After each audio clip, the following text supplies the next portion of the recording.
Today I've come to Granite Direct Limited to interview their Managing Director, Andrew Taylor, to discuss the Chelsea Football Club project that they got involved in and find out a bit more about what they do.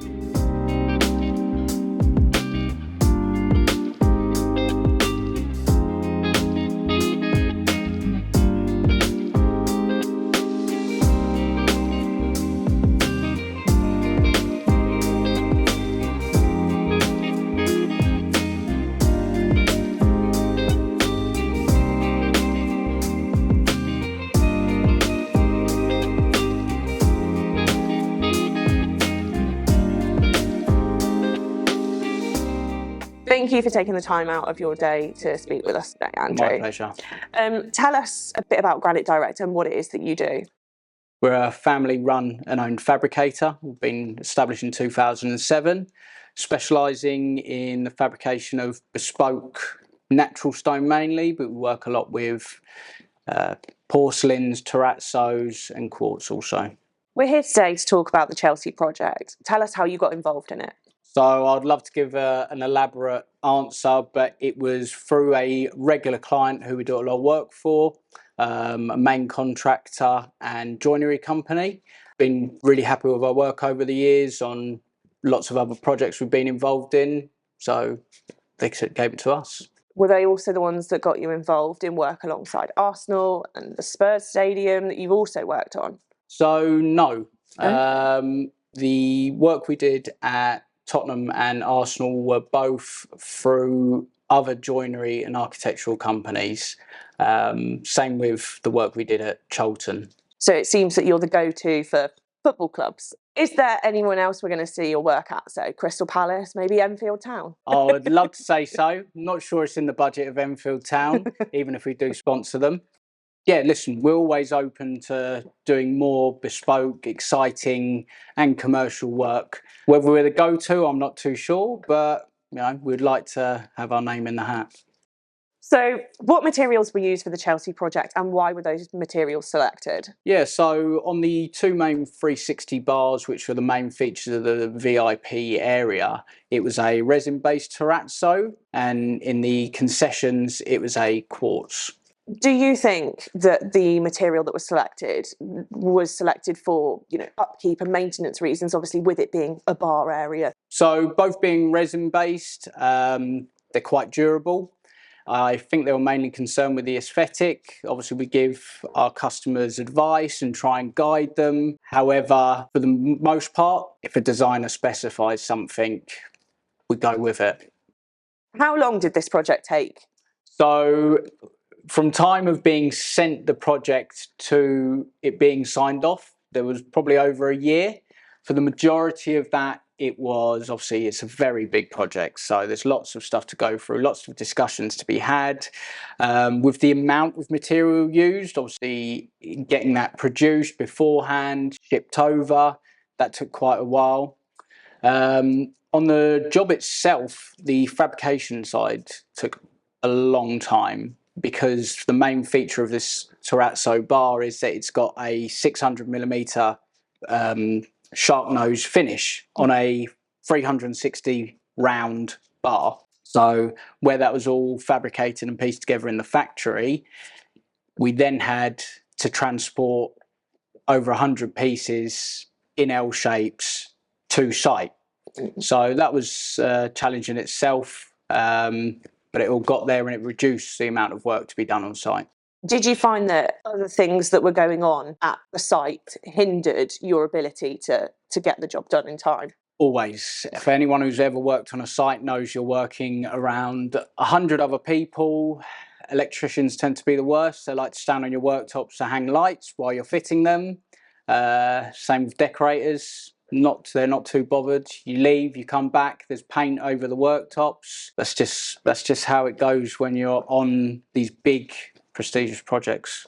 Do you find that a lot of your project work comes from recommendations, or do you find that you're getting business through other avenues such as advertising or even social media?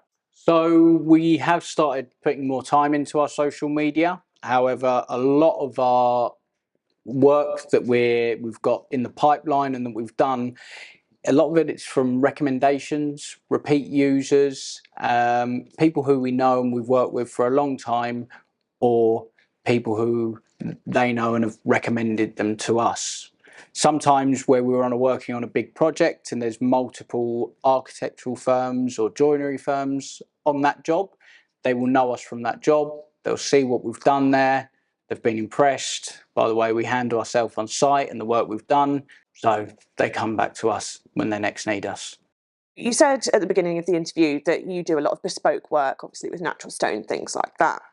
We find that with some companies, they are having their wings clipped by NDAs, having to sign them, especially with like the high-end luxury projects that you may get. You've said that NDAs don't tend to affect you. So what projects are you working on that you can tell us about? So we've got quite a few exciting natural stone projects coming up.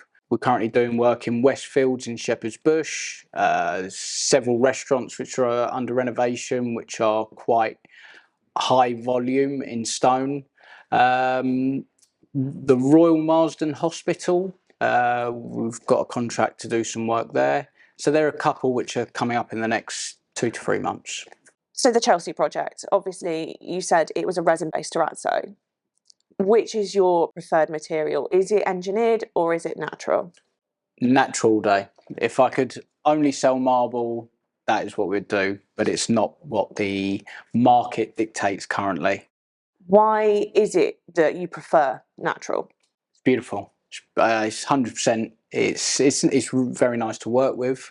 It has its problems. It has its issues, as everyone knows. But in terms of if we were to enjoy every single project that we do, then for me, it would be marble all day.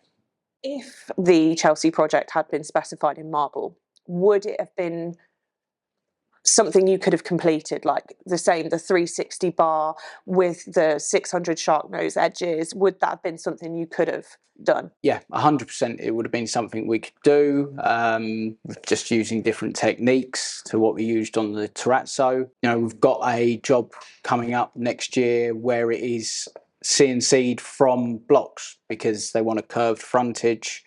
So everything is possible. Which machines is it that you use for these jobs? So it's mainly CNC, water jet. We do a lot of finishing by hand. We've got machines obviously for polishing like the CNCs. We do like to do a lot of hand finishing because it's also covering a quality check as well.